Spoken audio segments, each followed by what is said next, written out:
আফগানিস্তান ও Bharat match সামনে রেখে ৩০ October থেকে শুরু হবে জাতীয় দলের ক্যাম্প।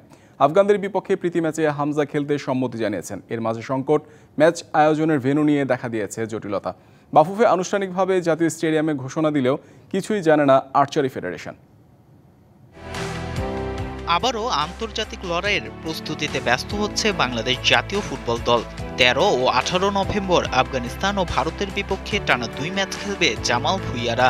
জাতীয় স্টেডিয়ামে অনুষ্ঠিত হওয়ার কথা রয়েছে এই ২ ম্যাচ। তবে আফগানিস্তানের বিপক্ষে প্রীতি ফুটবল ম্যাচের ভেন্যু নিয়ে দেখা দিয়েছে জটিলতা। ৮ থেকে ১৪ নভেম্বর জাতীয় স্টেডিয়ামে অনুষ্ঠিত হবে এশিয়ান আর্চারি চ্যাম্পিয়নশিপ, যা নির্ধারিত হয়েছিল প্রায় ১ বছর আগে। এই টুর্নামেন্টে অংশ নেবে বিভিন্ন দেশের ৪ শতাধিক আর্চার। তবে কোনো ধরনের সমাধান ছাড়াই বাফুফে জাতীয় স্টেডিয়ামে আনুষ্ঠানিক ম্যাচ আয়োজনের ঘোষণা দেওয়ায় ক্ষুব্ধ আর্চার ফেডারেশন।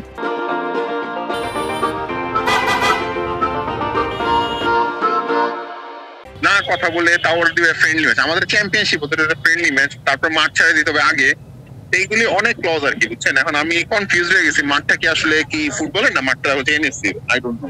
এবং মন্ত্রণালয়ের মাধ্যমে কথা হচ্ছে, তো আশা করি যে এই ম্যাচটা আমরা ঢাকা স্টেডিয়ামে খেলতে চাই, হয়তো পারস্পরিক সমঝোতার মাধ্যমে এটা হয়ে যাবে। এদিকে ৩০ সেপ্টেম্বর থেকে শুরু হবে জাতীয় দলের ক্যাম্প। এই সপ্তাহে দেশে ফিরবেন প্রধান কোচ হ্যাভিয়ার কাবরেরা। ঘরের মাঠে আফগানিস্তানের বিপক্ষে প্রীতি ম্যাচ খেলতে সম্মতি জানিয়েছেন হামজা চৌধুরী। তবে সমিত সোমকে পাওয়া নিয়ে এখনো রয়েছে ধোঁয়াশা। ৩০ তারিখ থেকে আমরা ক্যাম্প শুরু করব, এটা একদিন পিছাতে পারে। সে বলছে যে সেই ম্যাচটা খেলতে চায়। এটা বহু প্লাস পয়েন্ট আমাদের জন্য। আমরা ওদের ক্লাবের সাথে কথা বলেছি, ওদেরকে আমরা জানিয়েছি যে আমাদের এই ম্যাচে ২ ম্যাচের জন্য দরকার। ১০ নভেম্বর ঢাকায় আসবে আফগানিস্তান ফুটবল দল।